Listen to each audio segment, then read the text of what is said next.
views expressed on this program are those of the hosts, guests, and callers, and are not necessarily those of this station, its management, or other advertisers.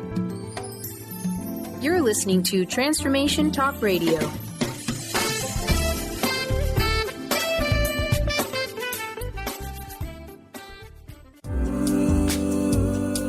Whether you feel like your life is crumbling around you or your greatest dreams are just within your grasp, you're on the verge of your next best thing. When certified hypnotherapist and master life coach Laura Richer found herself on the verge, instead of having a breakdown, she used it as a way to break through and truly transform her life. Now she works with people every day, helping them to do the same.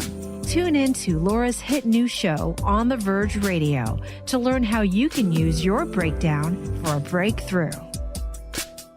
Hi, everybody. Welcome to On the Verge Radio, broadcasting on Transformation Talk Radio.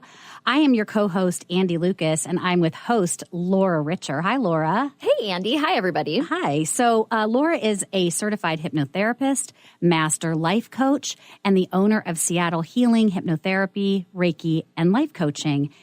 Laura, what does Dr. Phil say the only thing worse than being in a bad relationship for 1 year is? I believe he says it's staying for a year and a day. That is correct. And today we are talking about toxic love relationships. We've addressed the toxic relationships we have with ourselves, the toxic relationships we have with our jobs, but today we're going to address toxic love and romantic relationships. And I feel like these are one of the hardest to admit and let go of because really we all want to be loved and to love so much. So, yikes. Laura, kick us off. What is a toxic love relationship? So like the other relationships that we've discussed, in the most simplest terms, it's a relationship that feels really bad. You might feel drained and exhausted from it. You probably don't feel empowered. You might feel stuck or that you can't speak your mind freely or do the things that you want to do in your life.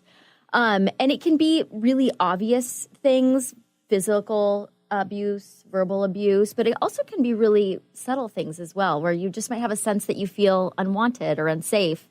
And you find that you're settling for something that's less than you want. I think those are some red flags that you might be in a toxic relationship. Settling for table scraps when you really deserve a steak dinner. Exactly. Yes. So do you deal with a lot of clients? Do clients come to you at Seattle Healing because they're dealing with toxic love relationships and they might not even know?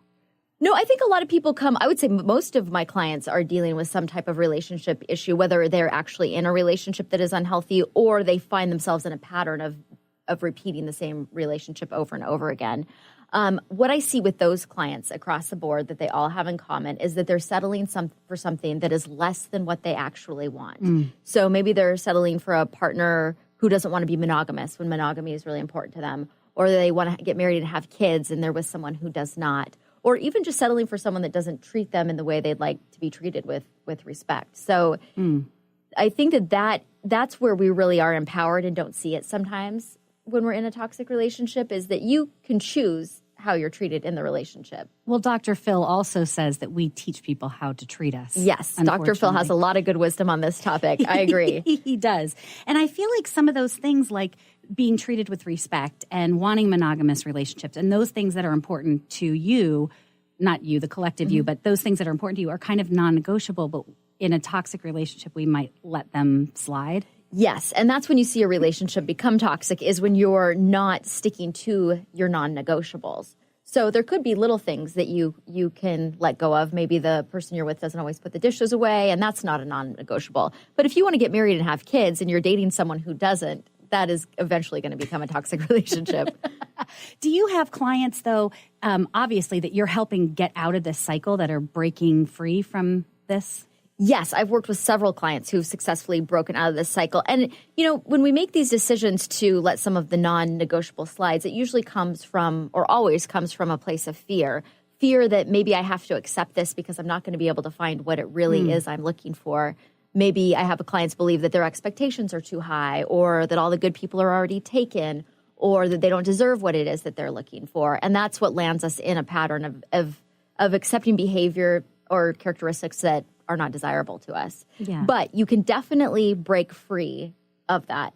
And so the first thing I think to do with a client who wants to get out of a toxic relationship or break the pattern of being in them is for them to recognize that they're half of the problem, that they're making choices that are putting them in this place, and that they always have free will to make a different choice. So that is the first step. Yeah. Especially if you have codependent behaviors where you're really, put other people's happiness before yours. And there's a lot of different things you can work on as an individual to break out of that cycle. Fantastic. And I know we're going to talk more about that and how hypnotherapy and coaching and Reiki can work together to help with that. Tell me, what are some of the behaviors that we might witness the other person exhibiting in this kind of toxic love relationship?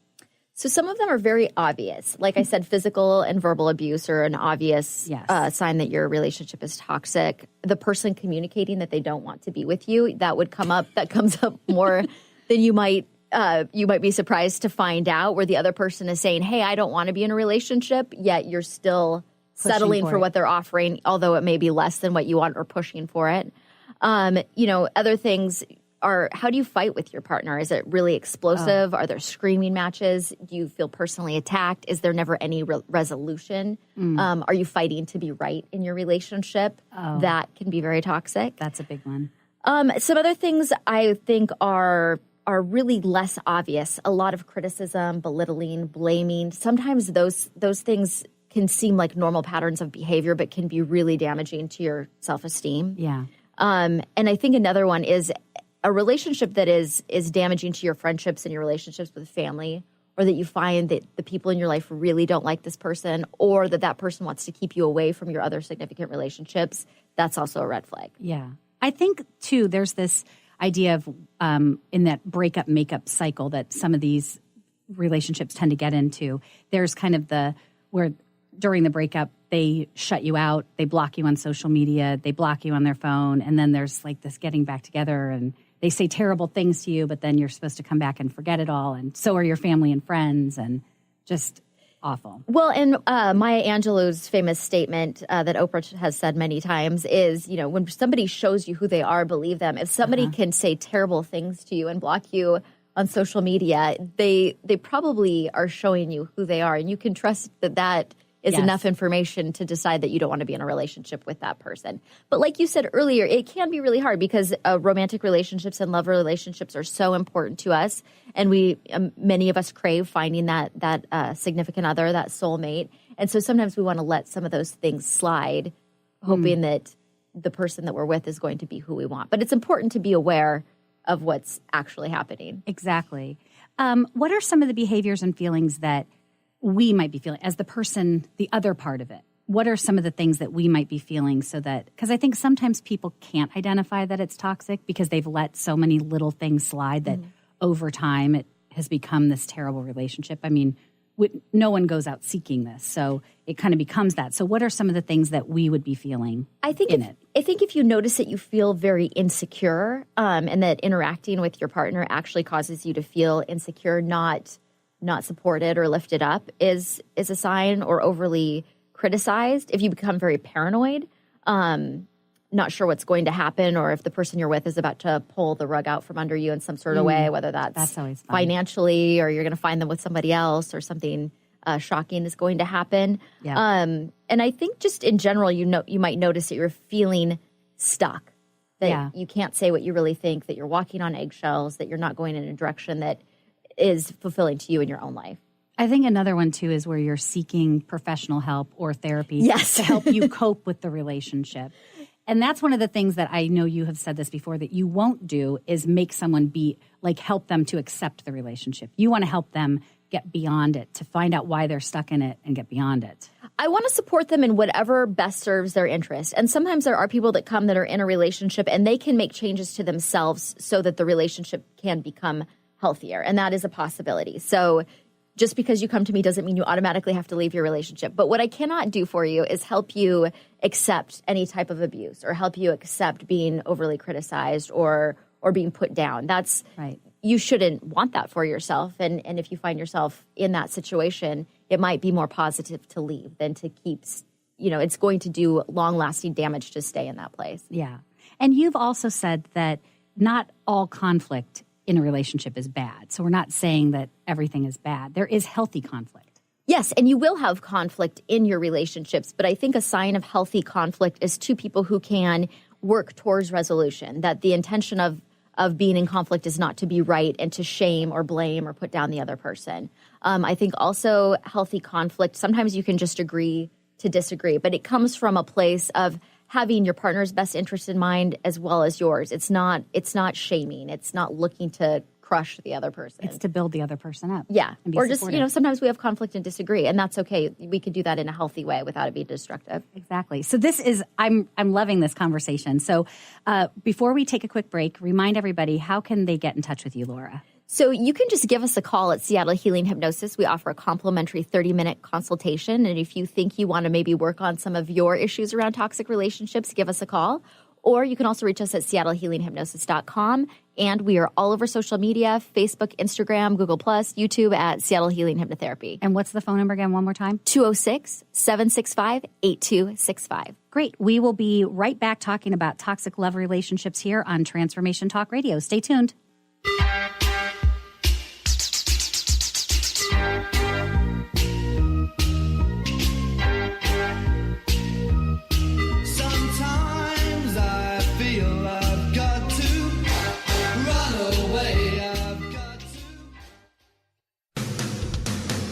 Transformation Talk Radio is dedicated to the education and awareness of Lyme disease. Hey, everybody. Welcome back to Lyme Talk Radio. I'm Dr. Pat, joined here by Dr. Nusheen Darvish. Dr. Pat Basili and Dr. Nusheen Darvish will be bringing the most innovative, groundbreaking information, research, treatment innovations, and stories from those it affects every day. I'm so excited to be talking about this. We have so much to share. Dr. Darvish and I are planning to do is connect the dots. People suffering with all sorts of chronic diseases, it's time. It is time for them to transform. Tune into Lyme Talk Radio and help keep our mission strong. For the loyal listeners out there that have been listening to this incredible show on Lyme disease, we are not going to let you down. We're going to come through stronger and enrich the platform for Lyme disease awareness through Lyme Talk Radio. The message will continue, the conversations will become stronger, and the healing epic. Are you looking for the perfect setting for your next workshop or retreat? At Spirit Fire Meditative Retreat Center, cultivating consciousness is what we do best. Our guests count on us to create an atmosphere that supports serenity and well-being. We lead from the heart and create space for the mind. Freshly prepared meals designed with local and organic ingredients, 95 acres of beautiful woods and pastures, and a facility built with green in mind. This is what you'll find at Spirit Fire. For more information, visit spiritfireretreatcenter.com. Hi there, my name is Audrey Michelle, host of Rewired Life Radio and a spiritual growth coach. I talk about this all the time on my show, listening to your body and acting on intuition. What do these things even mean? Here's the thing. About 10 years ago, I figured out I was doing it all wrong. I mean, I wasn't unhappy, but was I really happy? And then life sent me a spiritual smackdown, like it does, because I wasn't listening to my best resource, my body and my intuition. I was living from a place of fear. I was stressed and I was in pain, and I seemed to be happily unhappy. Mostly I just didn't know what I didn't know. And what I didn't know was that my body and my intuition had all the tools I needed to live life as my best self. I'm sharing the tools I have learned over the last 10 years of my healing journey in my online class, Soul Awakening, beginning September 19th. Learn more. Go to audreymichelle.com/awaken. That's Audrey Michelle, spelled MICHEL.com/awaken. Is traditional medicine not working for you? Do you still feel as if your health isn't 100%? Here at the Holistic Medical Center, Dr. Nusheen Darvish and the qualified staff look through the dimensions of wellness and start a healing plan prioritized to your needs. Our physicians assess the whole you until complete health is achieved. Get the help you need by visiting drdarvish.com or call 425-451-0404.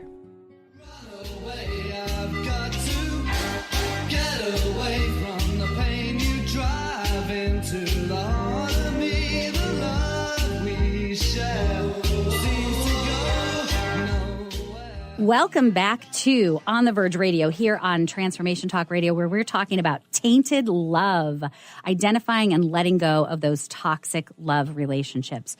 We're here with your co-hosts. I'm Andy Lucas. This is Laura Richer. Hi, hey. Laura. Hey, Andy.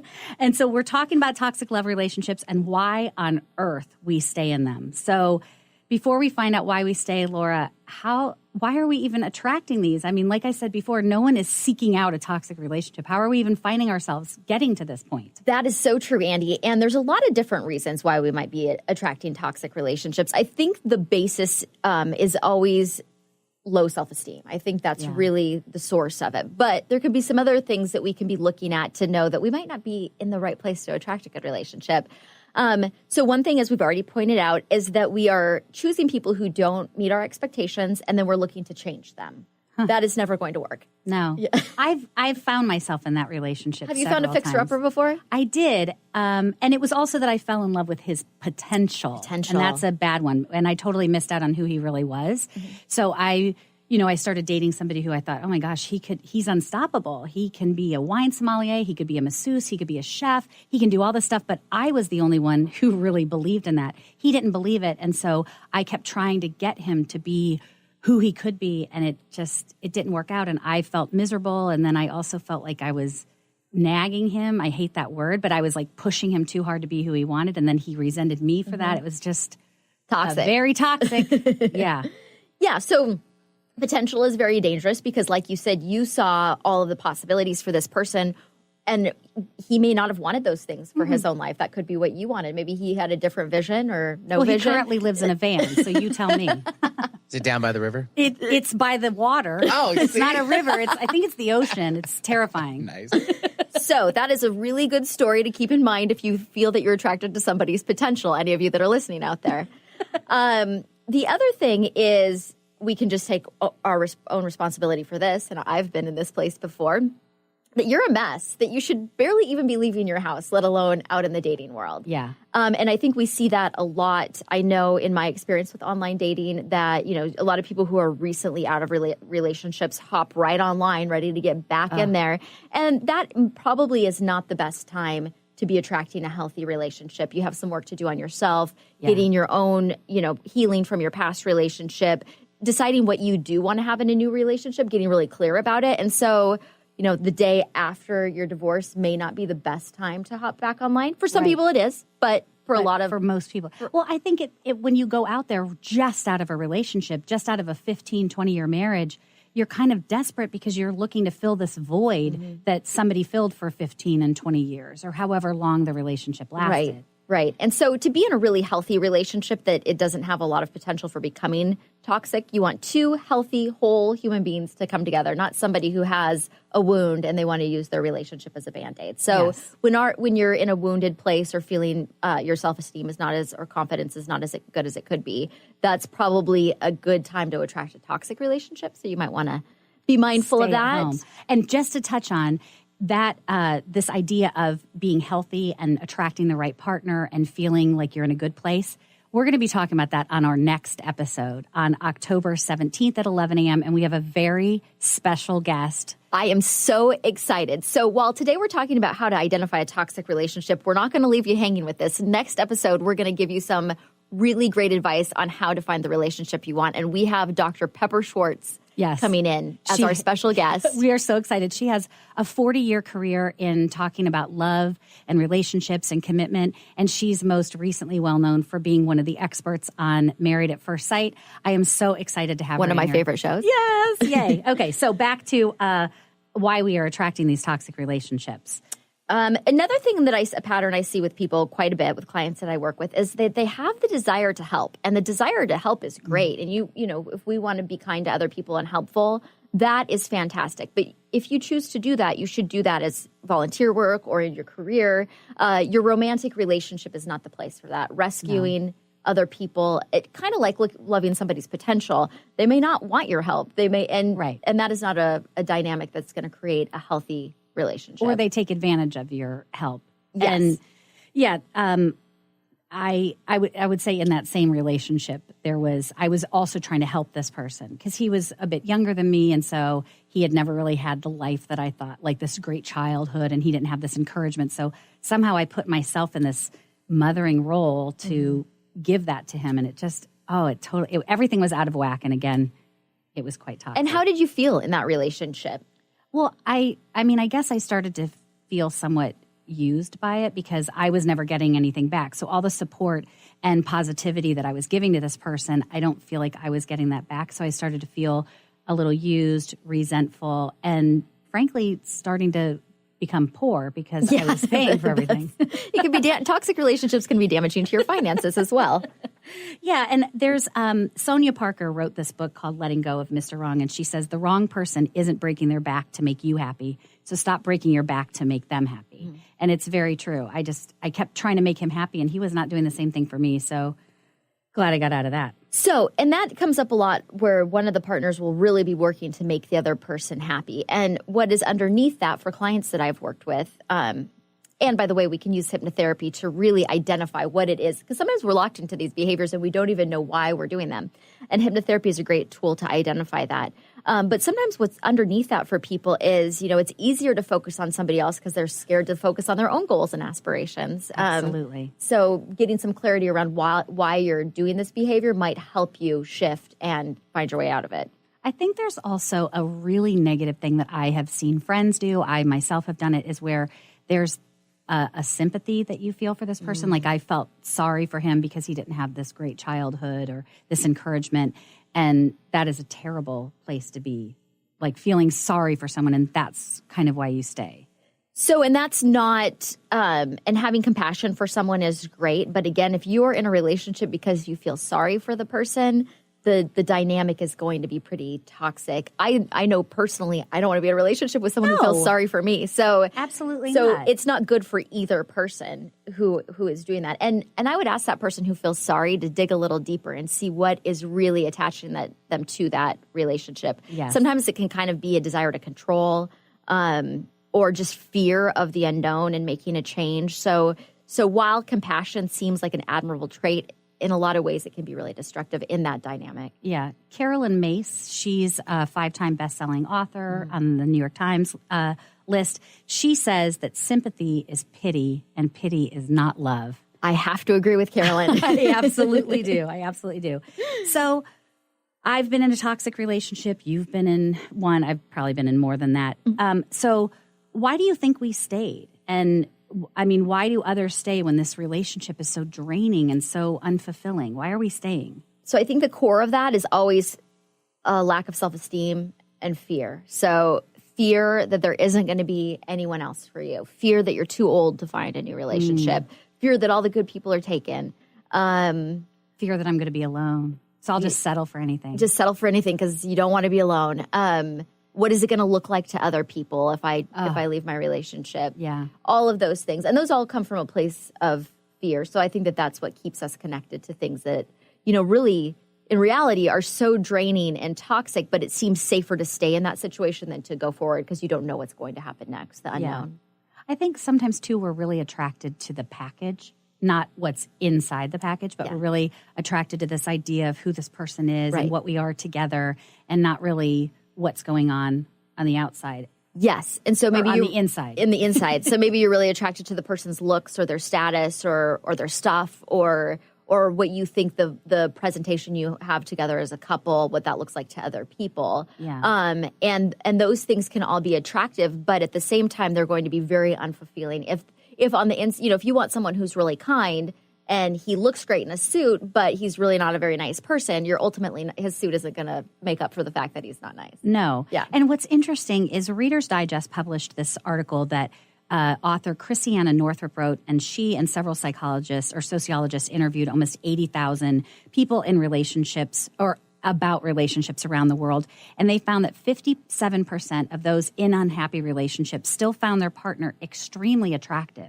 So they still like that shell, but they're just not ready to let it go, even though they're miserable in the relationship. Or there just could be a little bit of element, too, of have becoming accustomed to the chaos, the up and down, the makeup, breakup, like we talked about. Yeah. So you're still chasing that person. Mm-hmm. But again, that isn't a healthy romantic connection, and that's ultimately going to be very exhausting. Yeah. So when I start working with clients, usually they've gotten to the point where they're so exhausted by this dynamic that they really want to go in a different direction.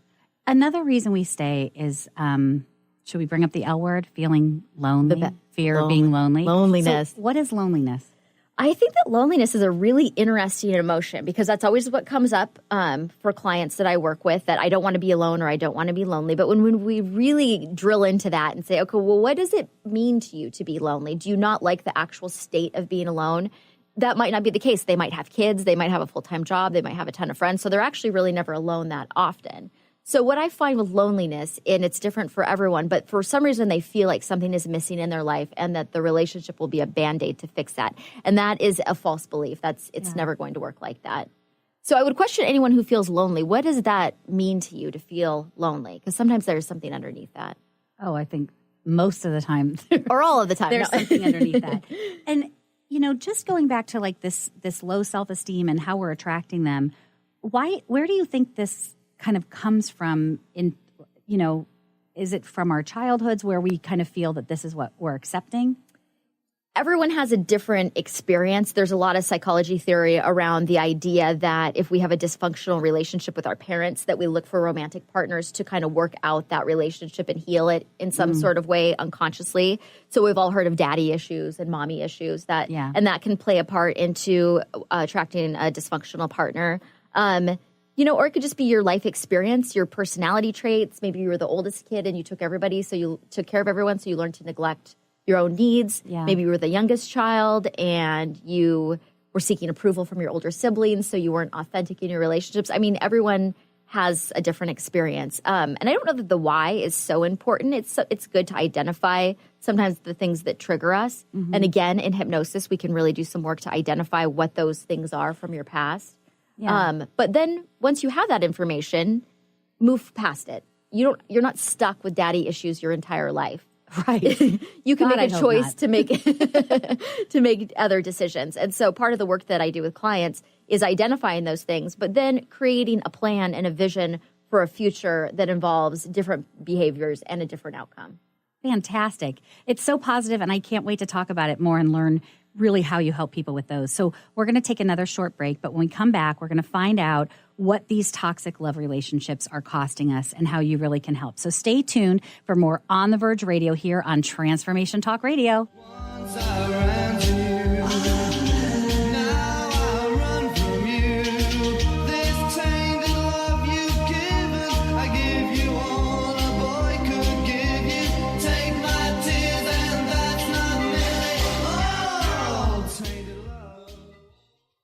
Known for his keen sense of humor, contagious smile, and extensive esoteric wisdom, EJ translates deep spiritual wisdom into practical advice to empower you to live your happiest, most fulfilled experience. Mystic Living Radio, Deep Spiritual Wisdom, Practical Advice with EJ, Eliyahu Jian. This hit show delivers profound experiences for all who want to live life to their deepest desires. Tune in monthly for Mystic Living Radio. Learn more by visiting vitaltransformation.org. Hey, did you know why they call the foundation the foundation? It's called the foundation because it completely eliminates your foundation for what you thought your reality was and creates a whole new space where you can have an entirely new reality that is foundationless. So from my point of view, they should call it the unfoundation or the foundationlessness. Either way, there's a big new global rewrite happening again because these guys cannot stop changing. There should be like a Change Anonymous that Gary and Dane go to. And it's happening April 28th to May 1st. You can find out about it at accessconsciousness.com/global foundation. It's happening in Paris. Go to Paris or do it online or find a pod near you. These are all the options you have. And what else is possible?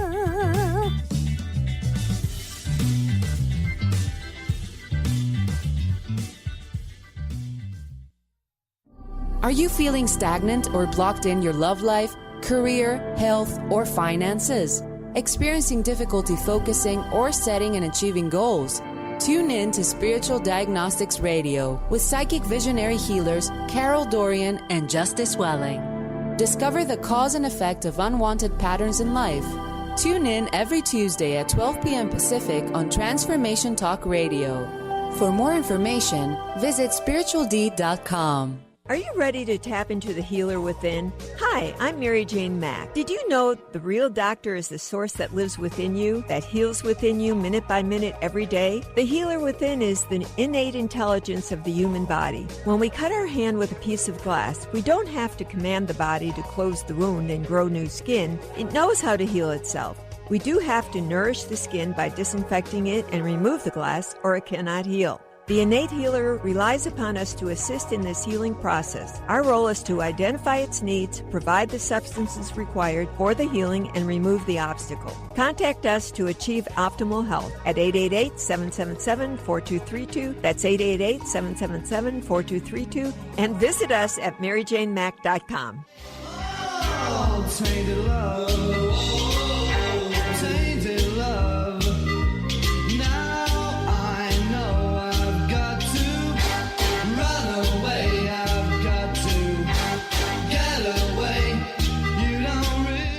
And welcome back to Transformation Talk Radio. Today's episode of On the Verge Radio with Laura Richer and me, co-host Andy Lucas, is all about toxic love relationships.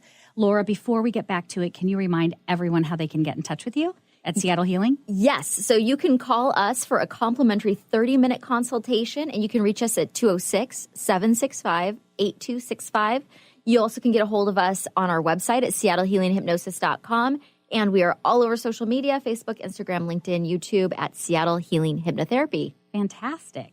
So we're asking the question, and this program is called On the Verge. And we want to ask people, are you on the verge? And we're wondering, are you ready to admit three things? One, that you're actually in a toxic love relationship. Two, that you have played a part in it. And three, that you can move on. So how do you help people do this, Laura? You know, and all of those are great. They don't even have to admit that they're in a toxic relationship yet. They might just be admitting that something's not working for them and want to explore that as an avenue. So you don't have to be that decisive about it. But you might be in a place where you are ready to make a big change because what you're doing is uncomfortable. Yeah. So when I work with clients, like I mentioned before, that what I want to do is help them get really clear on what it is that they want. And sometimes those feelings of discomfort are because on some level, they know what they want, but they're not getting that. And so by bringing that information out, really getting some clarity on what your expectations are for yourself, for your partner, for the relationship, can help you come to a place where you can make some decisions about what needs to happen next. So you're helping them gain clarity. Mm-hmm. And then how are you, what comes next? Like are you identifying kind of the patterns that keeps them stuck? Yes. So we might look at some past information, maybe family dynamics, relationships with parents, maybe some relationship patterns that have accumulated over the years that they didn't realize that were toxic. Sometimes clients will be holding on to old behaviors that maybe were valid in their teenage years, looking for the most attractive guy, dating the football player to get high school status, and they get stuck in that place when, as a woman in your 40s, that might not be a behavior that's serving you so well. Not so cute. No. Not at all. Pretty immature. And not creating the result that you actually want. So I think looking at some of those things, and then to really, realize that we always have a choice. We can always go in a different direction. Yes. You never are stuck. Some people, even if it seems like you're stuck, there is always an option out. If you have to sleep on a friend's couch, call your parents. Yes. Get a roommate, whatever you have to do. There is always an option. It may not be easy, but there is an option. So we're never completely stuck or out of options. And I think sometimes just realizing that can be really powerful. And then really creating a vision for the future and so that you can have the motivation to know why you're making these difficult changes. Because it is very difficult to end a relationship, even if it's a toxic relationship. Yeah. And so you want to have a clarity and a vision for your future so you know what direction that you're going next. Yeah. One of the things that I really appreciate about you and how you work is that you never judge anyone. And I think you really emphasize that to your clients, that they shouldn't be judging themselves. I mean, we've all been there. We've all been in bad relationships. Well, most of us have. And I think you just remind them to be thankful that they're in a place where they're finally going to make a change. Yes. And, I have found this in my own life and with clients that I work with is that when a relationship ends, we have this idea like, oh, I should have known better. I was so stupid. Like we're all psychic about our relationships. And that is not true. You know, we have to go into the relationship often to learn about ourselves, to learn about the other person before we have enough information to make a decision. So there really is nothing to judge. And even through negative experiences, there's usually a lot of really powerful life lessons. Yes. Unfortunately, they come through negative experiences. My mom always said to me, be thankful for the tests that you attract in life. Yes. So that we can always learn from it. I don't think there's really anything in my life that I would change. Maybe I've spent a little less on Van Boy, but yeah, you know, that's fine. But you learned something very valuable through that experience. And you only knew it when you knew it. You couldn't have known it before then. So Exactly. I think it is really important not to judge ourselves and just to be brave to try to move forward. And to take responsibility that we are part of it. Yeah. And Sam Owen is a British relationship coach. He's also the author of Relationship Remedies. And he says we are responsible for our own relationships, their successes, their failures, the good times, the bad times. So we need to take responsibility for creating the relationships that we desire. Yes. We are not, and this is not Sam talking now, this is Andy talking. We are not responsible for that other person. Correct. So we're responsible how we show up in the relationship. You know, and anyone who has had a childhood has had something negative happen in their childhood, obviously to varying degrees. But we touched earlier on how pity and love are not the same thing. So just because somebody hasn't experienced, you know, even a very traumatic childhood or a traumatic experience in their life, there's no reason that you need to stay and be the target of any sort of mental, verbal, physical abuse. That is for them to take responsibility of. So when he says we need to be responsible for our relationships, I don't find that to be judgmental in any way, because I think it's very empowering just to say that we are responsible for the choices that we make. And the awesome thing about that is that we can choose something different. Yes. If it's not working for us. Absolutely. And I had a good friend to me say when I was in a quite toxic relation, not with Van Boy, another one. Oh my Van God. Boy. This was LA Boy. She said, Andy, your purpose on this earth is not to take care of him and not to make him okay. And it's really hard when you're in that mode where you want to take care of somebody and you want to help somebody. Mm-hmm. Gosh, I'm seeing some recurring themes here. It's really hard to let go of it because that's what I knew, that's what I wanted to do, and that's what I thought my purpose was, but it really isn't. And no, and everyone needs, and it is one thing to help to support partners that we're in healthy relationships with. But if it's so out of balance that one person is doing all of the taking and one person is doing all of the giving, it's going to create a negative dynamic for both parties. I was also in a relationship of someone who I became interested in their potential, and they did not have the potential that I had envisioned for them. He became very dysfunctional. And so when I finally left that relationship, I felt a ton of guilt thinking, you know, what is he going to do? How is he going to be okay without me? You know, and miraculously he got his act together. Oh my goodness. So in reality, in hindsight, looking at that relationship, I was really doing more enabling than helping. Yeah. You know, have you heard of the show Millionaire Matchmaker? I have. So Patty Stanger, I think is how you say her name. She's also an American businesswoman. But she says if you're giving love and not receiving it, you're not in the right relationship. And if you're receiving it and not giving it, then you're taking advantage of the other person. Yes. And that is absolutely true. And that's another side of toxic relationships that we haven't really touched on is people who are staying with a partner that they're just really not very interested in. And they are just kind of staying in there because of their fear of changing. But they're really, it's damaging to that person. And and of course it's damaging to them too, because they can't really feel good about just sponging off of someone all the time or just staying. Yeah. So you're never doing anyone a favor if you're just staying out of obligation or pity or any of those, or wanting to help or any of those reasons. Yeah. So you use hypnotherapy, coaching, and Reiki to kind of help people. So how does hypnotherapy help somebody who is in a toxic relationship change? So hypnotherapy is a really good tool to identify what's blocking you, what in your unconscious mind is keeping you attached to these dysfunctional type relationships. So like I said before, we could look at family dynamics, we can look at past relationships and kind of see what are the false beliefs that you picked up that are keeping you locked into these negative interactions. Once we have that information, then we want to start working towards having the client visualize the outcome that they actually want to have. It's really hard for us to create a result if we can't imagine it happening. Yeah. So if I want something, if I want to be in a loving relationship, but all I can imagine is abusive relationships, I really need a tool where I can visualize what I would feel like, what it would look like. Just that alone is going to get me closer to taking the action steps that will create that in my life. The other piece is coaching, which works really well with hypnosis because this is the action part of it. We're we're talking things through and we're making a plan of action steps that you can take so that you can create the outcome that you're looking for. And that might be getting off Tinder when you're just out of a breakup and doing some healing work, or maybe it's going to be more selective in learning how to be more selective in the people that you're choosing. Yeah. So it would be specific to whatever the client's working on. And then Reiki is a type of energy work, and I love Reiki. It's a Japanese healing art, and it addresses the traumas that we hold in our body energetically when we have experienced something bad happening to us. And that could be physical pain or emotional pain, but that does get stored in the body. Mm-hmm. And the practice of Reiki helps to get that energy moving and clear those energetic blocks. So the three together, we're addressing everything, mind, body, and spirit.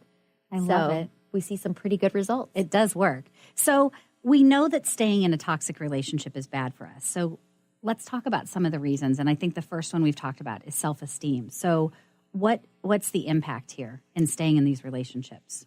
I work with a lot of people who think, well, I know this is a bad relationship. I know this person is very critical of me or really holds me back in my life, but I don't want to be lonely. So I am just going to hang out here until I find something better. But the problem is that that negativity just really eats away at you so that you don't even feel good enough to find something better. So the chances of you finding something better in that dynamic are pretty slim. You probably wouldn't even recognize it. No. If it came up, or you wouldn't even be interested in it. And you don't have space in your life for it when you're in another relationship. It just doesn't work. For very few people it has. But I would say in general, that's not a good practice. The next piece is just feeling worthless, losing hope that there's even anything better that exists. This is the experience that you're having every day. So again, it's hard to create that vision of something better because you don't have any proof that that's out in the world. And then it just that negativity kind of bleeds into your entire life. You're going to feel maybe your confidence is undermined at work, in your other relationships. Maybe you're so drained, you're not showing up for your job or as a parent or all of those things. Yeah. So I think it really can be detrimental to every aspect of your life. Singer Dionne Warwick. So she married and divorced her husband twice, William Elliott. And she says there was a time in the marriage when she could no longer look at herself in the mirror. She couldn't feel that she was a nice person. She said a bad relationship can do that, can make you doubt everything good you ever felt about yourself. And that is so true.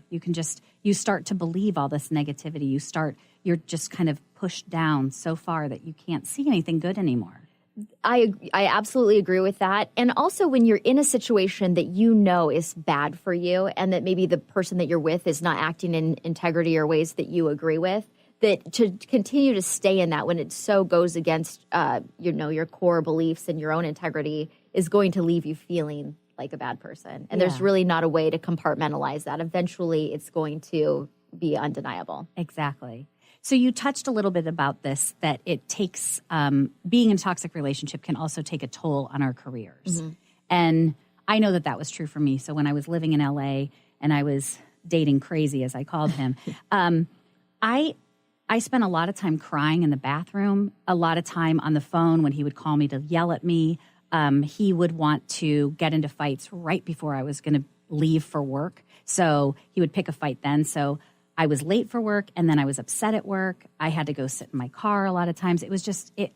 And then while I was at work, I was focusing on that. It was really hard for me to focus on work. So it wasn't good for me there. Well, and like you said at the beginning of the show that, a lot of times we stay in these relationships because they are so important to us. And when it gets to that place where it's all consuming, where you are fighting in the morning and fighting at night and getting nasty texts at work and all of those things, it is all consuming, and some part of your life is going to suffer. And a lot of times, like for you, it was career. It could be in parenting your children. It could be in your other friendships or relationships.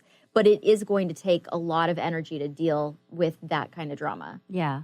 And it does rob us of energy and money. As I've shared with Van Boy, we were together for 4 years, and I just took care of everything. Yeah. Because he just couldn't get the job together, couldn't get it and all then paid together. For a little therapy to deal with. I paid for a lot of therapy to deal with it, to help me cope. And she kept saying, I don't think this is the relationship for you, but I really wanted to believe that it was. Yeah. Because I had this dream of what it was going to be, and he had that potential, right? All of that. So it can really drain us of energy, of money. Yes, all kinds of things you wouldn't think of with love relationships, but absolutely. And it can affect your other relationships. Do you think it takes a toll on our friends and family when we are in them?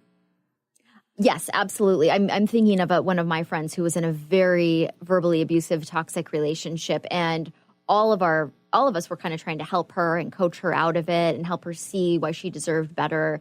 And over a period of 4 years, she kept going back to that relationship, and it was very draining and frustrating to watch. So if that's the pattern you're in, there's a good chance you're burning out your friends and family. How did you feel as that person? So you're seeing this friend that you care about in this situation. How do you feel? I think you feel very sad that they don't see that they should choose something better for themselves. But again, for her, she was in the eye of the storm. She couldn't see what I could see from standing back. So I think it's also important not to get frustrated when you have a loved one that is in that situation. Yeah. Although it's easy to feel frustrated when you're watching that. Yes. I think for me, I have a very dear friend who's in a long-term relationship that it doesn't seem toxic as much as but it is. It's just, it's not working. It's not fulfilling for either one of them. And so it's not abusive, but no, it's not abusive at all. There is a lot of silent treatment and stuff that goes on for days at a time, but so that's still toxic. Yeah, it is. And it's not what I would call healthy, I guess. Mm-hmm. But for me on the outside, I feel disappointed for her because I want her to be happy. I feel frustrated when, I give advice and I try to say, oh, I know you can do this. There is something better out there. And it's that same thing. You can't make someone believe what they don't believe. Right. And it sort of starts to feel like a wasted effort in this bad. I feel bad saying that, but it starts to feel like this is falling on deaf ears. Well, it is a wasted effort because that person has to want that for themselves. You can't want it for them. And I know you've taken some steps to take care of your own boundaries and health in this situation because it does become exhausting. So what have you done so that you can still be supportive but take a step back? I think what I try to do is just listen and not judge, as you said, and not criticize, and just listen and understand that she's where she is. I can't make any changes for her, and all I can do is remind her that we get what we settle for, which is a line out of one of my favorite movies, Thelma and Louise. Oh, is it? You get what you settle for. So, yeah. So I want to talk about the idea, because we've talked about this with toxic work relationships, that there is PTSD. Mm-hmm. And do you think that there's PTSD from a toxic love relationship? Yes, absolutely. And I think that it lasts longer than we might even anticipate. Yeah. So it can be very damaging, the effects of being in a toxic relationship. And the scars from that are really going to show up when you get into another relationship. Oh, so God. You might find yourself, and it doesn't have to, you can do the work that you need to do to heal and process that previous toxic relationship.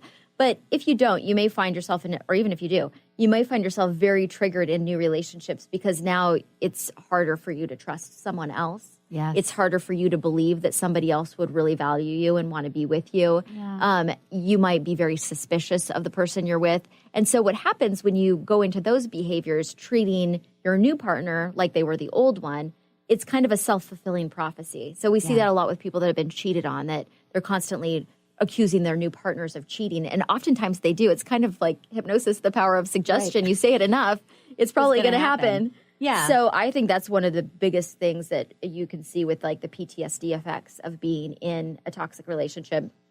And that, if somebody really good comes into your experience, you might sabotage the whole relationship because you can't really believe that it's happening because it's so contrary to what you experienced before. Some people just don't even bother with relationship anymore. They completely isolate themselves. Maybe gain a lot of weight, a lot of... And build up a wall, because that's becomes this physical wall that, well, no one's going to want me anyway. Yes. But it's all triggers. Or that I don't want anyone too close to me because it was too painful. And also, a lot of people to deal with a relationship that's toxic is they get deeper into their addictions. Oh, yeah, absolutely. And I think talking about that idea of being triggered, and we talked earlier in this episode about this overt criticism where someone is just not nagging, but criticizing you and belittling you for every little thing to where you almost don't hear how bad it sounds. Mm-hmm. And I've had friends where then I hear the other person say something to them. It's like, how can you not hear how awful they are to you anymore? Yes. But they just don't hear it. So then when you're finally out of it, you're in this new and healthy relationship and someone criticizes something small like, oh, I don't like my eggs cooked that way. And you flip out. Yeah. Like, well, how come you don't like the way I cook? And That's it. It's over. Yeah. And it's just triggering what happened before. Yes. So you wrote a blog entry about this on your website, seattlehealinghypnosis.com. And it was about this idea of PTSD because it's not just the damaging that you're staying in this relationship and that it's chipping away at your self-esteem, but the long-term effects of being in this relationship we don't even recognize them. And I think it's important to talk about that because like I mentioned before, a lot of times people think, well, I'll just stay here till I find something else, or there really isn't anything better for me. I mean, if you are dealing with a very toxic situation, while that loneliness can be very scary, that is, being alone is better for you than being beaten down and belittled and criticized constantly. Yeah. And what did somebody say to me once? That you can't grow a garden of beautiful flowers if it's all covered with weeds. Right. You can't, there's no way to just miraculously go from this toxic relationship and then leap right into a happy and healthy relationship because you need some time to heal and process and figure out why you were there, why you were stuck. Right. What got you there in the first place can be very important. And I think you bring up another point is that, it's not just about the fact that you're in a relationship that you're not happy with. What else in your life is suffering? Maybe you want to write a book or do some exploring or whatever it is for you, but you can't while you're letting this situation drain you of all your energy. So even a relationship aside, who you really are as a person can't flourish in those circumstances. No, absolutely not. So tell us again, how can people get in touch with you? So you can give me a call and schedule your complimentary 30-minute consultation at 206-765-8265.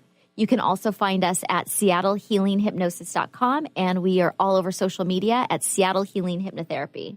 On Facebook, and Instagram, LinkedIn, YouTube, Google+. All of them. We're all there. Yeah. So now I am really excited. We touched on this a little bit before, but what can we expect on the next episode of On the Verge Radio? I know it's going to be on October 17th.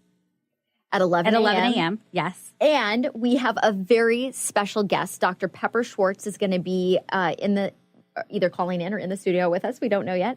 But Dr. Pepper Schwartz, if you have not heard of her, is a relationship expert. Her career has lasted over 40 years, and she has done work on love and commitment. She's a sociology professor at the University of Washington.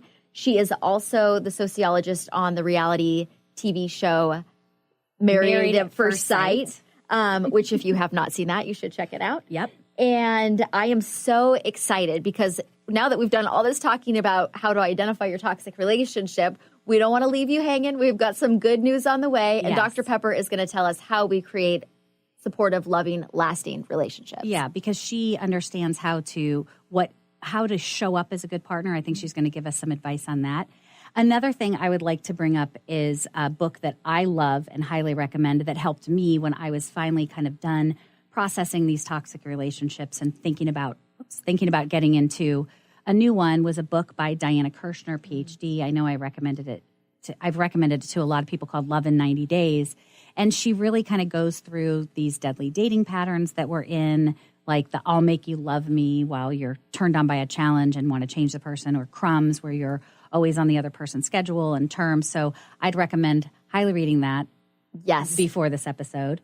She's got a lot of good pointers. Yes. So our next episode, can't wait for it. That's going to be on October 17th at 11 a.m. right here on Transformation Talk Radio, KKNW 1150 a.m. And you can tune in anytime to hear any of our episodes because they're all archived both on transformationtalkradio.com, on the drpatshow.com, as well as Laura's website, seattlehealinghypnosis.com. So very much looking forward to another episode of On the Verge Radio right here on Transformation Talk Radio, where Laura Richer is helping listeners and clients use their breakdowns for a breakthrough. Thanks, Andy. Thanks, everyone. You've been listening to On the Verge Radio, using your breakdown for a breakthrough with Coach Laura Richer. We all have that moment in life when we are on the verge of big change. This time of transition is a wild and unknown place. How will you show up? Embrace the positive, drop the negative, and you can experience total transformation. Schedule a breakthrough session with Laura at seattlehealinghypnosis.com. Laura will help you discover the path to creating rapid and positive changes. Tune in every month for On the Verge Radio with Laura Richer.